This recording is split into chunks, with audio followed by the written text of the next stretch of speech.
резонанстуу кылмышка тиешеси бар урушкан кылмыш топтун мүчөлөрү боюнча маалымат берип кетейин. Кылмыштык иши боюнча шектүү катары Ош облусунун Кара Суу районунун тургуну, урушкан кылмыштуу топтун лидери катары турган Досонов Кадырбек Акбарович кармалып, аз кезде 2 айга камакка алуу бөгөт коюу чарасы тандалып. Бул жаран мурда 10 жолу ар кандай оор жана өтө оор кылмыштар менен соттолуп чыккан. Ошондой эле Кыргыз Республикасынын Ички иштер министрлигинин атөөнүн каттоосунда турган жарандардан бул айта кетсек, издөө жарыялангандан кийин ыкчам иштериндегине кармалып келген жарандар. Бул Райымберди уулу Акылбек мурда бир канча жолу кылмыш жолуна тартылган. Ошондой эле Коргонбай уулу Элиман мурда деген алдамчылык, бейбаштык фактылары менен кылмыш жолуна тартылган.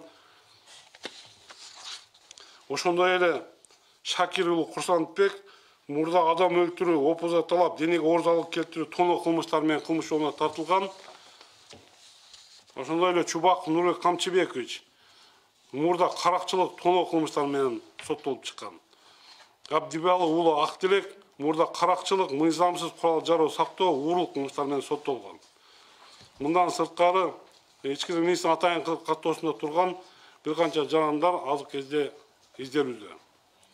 Жогоруда аталган шектердин үйлөрүндө андан сырткары Ош шаарынын Ош облусунун аймагында Кыргыз Республикасынын ички иштер министринин атайын каттоосунда турган урушкан кылмыш топторунун даректеринде атайын тинтүү иштери жүргүзүлүп, тиештүү материалдар жана буюм заттар алынууда.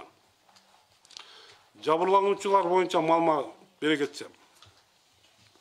Каза болгон Асан Нурсултан мурда каракчылык жана денеге оор залал келтирүү кылмыштары жасаган үчүн кылмыш жолуна тартылган.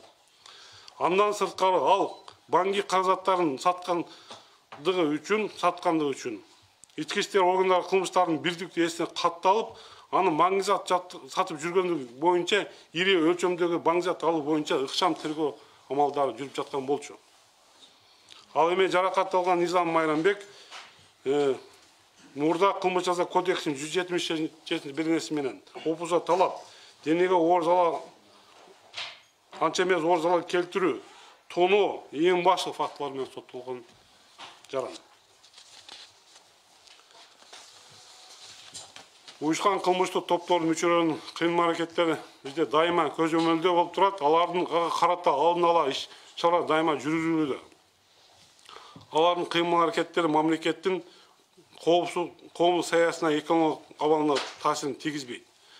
Кылмыштуу топтордун мыйзамсыз кыймыл-аракеттери, тагыраак айтканда, алар банк заттары сатуу, каракчылык, уруп тоноо, мыйзамсыз ишкердүүлүк, иш аракеттеринен пайда табуу үчүн криминалдык чөйрөдө өзүнүн таасирин күчөтүү максатында бири менен кагылышып кылмышка барып жатышат.